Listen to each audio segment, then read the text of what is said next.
I'm going to do a quick video today about something a little bit different for me, but it was something I did about 20 years ago when I was working in forensics, and it's a bit of process simulation.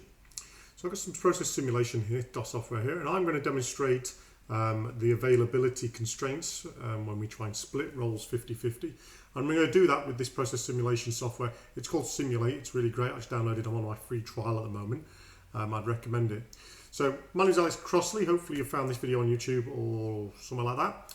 I'm a senior agile coach down under. And let me jump in and show you what you're looking at on this canvas here. So what we've got is we've got a workflow up at the top and we've got resources down at the bottom. The very first step of the workflow, which currently has a 0 next to it, I'll go and take my mouse over and show you. This 0 is the demand.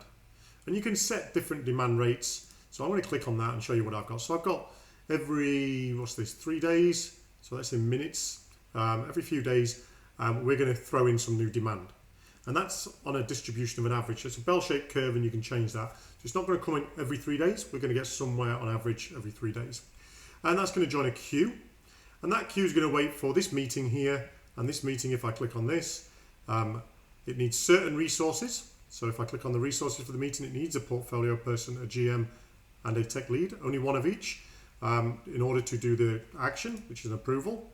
And for this particular intake session, we do have some shifts to schedule. And so this one is only going to run once a week for 1 hour. And we're also saying that actually an approval takes about 30 minutes. And we're going to see how we run. So we know there's going to be an imbalance of demand because that's not what we're assessing. We're going to look at what happens with our resources. So I'm going to run that. So I'm going to run it for 24 weeks. And we're going to see how this queue moves from here to here. And these guys are going to get pulled over. Now at the moment, if I go and check any one of these guys, let's go and check the tech lead, see what I left it at. These are working on shifts, but let's just check the full pick. Their availability is 50%. So I've done that to that guy.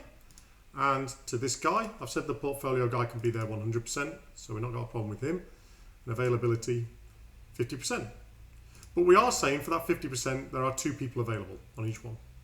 So what they're doing is they're saying, hey, that's okay. We'll put 100% of headcount in, but we're going to give you 2 different people who could turn up, and it's going to be 50% of the time they're not going to be available. And we're going to see when we run it, what happens to a very simple model like this. So I'll just go over here. I'll turn this down a bit so you can see how it runs. I press play, and we start to see the week going up here. And as we got some usage charts down here and availability, as the weeks pass, we manage to get these meetings in, and these guys go and work away up there. So what I'll do is I'll fast forward this all the way. We don't want to sit here and watch this go all the way through. So what we find is at the end of the 24 weeks, we've managed to get 12 things approved. We've got 12 things approved, we've got 48 things in the queue, and in total we've created 61 items. So we've actually got 48 things just waiting for approval. So you might go, well, let's investigate what it is, but I'm going to put a theory out there straight away, a hypothesis. I think that our tech lead and our GM would be better off having one person dedicated all 100% of the time. So I'm going to change those settings. So remember 12, I'm going to change those settings and test the hypothesis. So I'm going to go back. Before I run it again, let's just make my tech lead availability 100% of the time. And I'll take that down to OK. But I will say for the shifts, the intake, we've only got one person available for that. Okay. And then I'll do the same for the GM. So we'll say availability can go to 100%. And we'll go on the shifts, and for that we'll make just one person available. Okay. All right. Now I'm going to run it again. What I'll do is I'll go back to my play button or to my home. I'm going to bring this down so we can see it running a little bit before I say OK. So make sure it's running. OK. Wow. Straight away. Let's go all the way to the end. OK. You can see the difference straight away. This time we have 47. Now, you might be going, oh yeah, there's all these other variables. Well, we could add those to the model if we wanted to. In fact, I could go and change one of these to say, well, actually, let's just change the GM to 50% and leave the tech lead as they were. I could do any scenario I wanted, any scenario at all.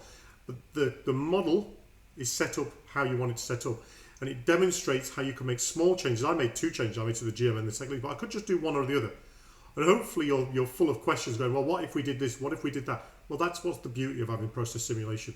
This is a very simple part and approval. You could go and play out the whole system of work if you wanted to. When you can put all of these things, you could put this GM that they have to attend 3 different meetings, and where they've got clashes, you can show the impact of it. So that's the process. That's the benefits of process simulation. Like I say, this is Simulate. I've got this free demo to do this, free trial for 5 days to do that. Really enjoying it, and hopefully this resonates with you about the idea that you can't really split resources across teams. You do need dedicated resources. All right, thanks very much for your time. Hope you enjoyed the video.